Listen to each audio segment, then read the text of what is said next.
పూరా లోకల్. చిన్న request sir, మీ తరపు నుంచి మా శ్రీధర్ బాబన్నకు రిక్వెస్ట్ చేస్తున్నా, గ్రామాలను మున్సిపాలిటీలుగా చేసినందుకు చాలా చాలా ధన్యవాదాలు. కానీ సేమ్ టైం మా ప్రజలంతా, మేడ్చల్ ప్రజలందరూ కూడా భయపడుతున్నారు సార్.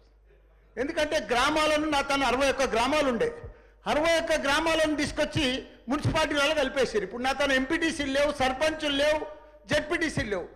దానికి ధన్యవాదాలు చెప్తున్నా. కానీ సేమ్ టైం రింగ్ రోడ్ లోపట ఈ మున్సిపాలిటీలన్నీ కూడా తీసుకుపోయి మళ్ళా జిహెచ్ఎంసీ ఎలక్షన్ల జిహెచ్ఎంసీలో కలుపుతారని భయపడుతున్నారు సార్. అదొక్కటి రిక్వెస్ట్ చేస్తున్నా మీ ద్వారా శ్రీధర్ బాబు గారిని, ఒక మాట ఇవ్వమని సార్, జిహెచ్ఎంసీలో కలపమని, ఇదే మున్సిపాలిటీలు ఉంటాయని చెప్పమని సార్, ప్లీజ్ దయచేసి సార్. లేకపోతే ప్రజలంతా భయపడుతున్నారు సార్. అవన్నీ గ్రామాలకు వెళ్ళి ఇప్పుడే మున్సిపాలిటీలు చేసిండ్రు, మళ్ళీ వెంబడే ఫిబ్రవరి మార్చిలో జిహెచ్ఎంసీతో పాటు అవి కూడా జిహెచ్ఎంసీలో కలుపుతారని భయపడుతున్నారు. అదొక్క మాట ఇవ్వండి సార్, మీ ద్వారా రిక్వెస్ట్ చేస్తున్నా సార్, నా ప్రజల తరఫున ప్లీజ్. ఓకే, వివేకానంద గారు.